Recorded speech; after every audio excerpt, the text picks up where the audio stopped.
Ashok the great, महान सम्राट अशोक। सारे हिस्ट्री बुक्स में अशोक को ऐसे बताया जाता है जैसे वही भारत का सबसे महान अहिंसक राजा था, पर उसके अपने शिलालेख और अकेडमिक सोर्स कुछ और कहानी बताते हैं। यह है Indian history text book myths का एपिसोड 7। कहा जाता है कि कलिंग युद्ध में हुई विभीषिका देखकर अशोक का हृदय परिवर्तन होता है।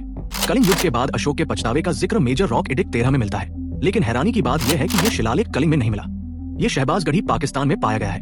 कलिंग के धौली और जोगड़ा में जो शिलालेख मिले हैं वे सेपरेट कलिंगा एडिक्ट्स हैं। इनमें पछतावे का एक भी जिक्र नहीं है। वहाँ केवल प्रशासनिक निर्देश और राजसत्ता की बात की गई है। इसी रॉक एडिक्ट 13 में जहाँ अशोक अहिंसा की बात करते हैं, वहीं वे वनवासियों को चेतावनी भी देते हैं कि अगर वे नियम नहीं मानते तो उनका भी कलिंग वासियों जैसे ही हाल होगा। हमारे इतिहासकार इस एडिक्ट का सिर्फ आधा हिस्सा क्यों बताते हैं? इतिहासकार बौद्ध ग्रंथों में अशोक के गुणगान को तो प्रस्तुत करते हैं, इन्हीं किताबों में उसके हिंसा के उल्लेखों को गायब कर देते हैं। दीपवंश और महावंश साफ बताते हैं कि अशोक ने राजगद्दी पाने के लिए कैसे अपने सारे भाइयों की हत्या की। बौद्ध ग्रंथ अशोकावदान के अनुसार कलिंग के वर्षों बाद भी कठोर दंड जारी रहे। पुनर्वर्धन में बुद्ध के अपमान से जुड़ी एक घटना के बाद लगभग 18,000 आजीविकों के वध का उल्लेख मिलता है। ये सारे आर्डर अशोक ने ही दिए, तो वे कहां से अहिंसक हुए?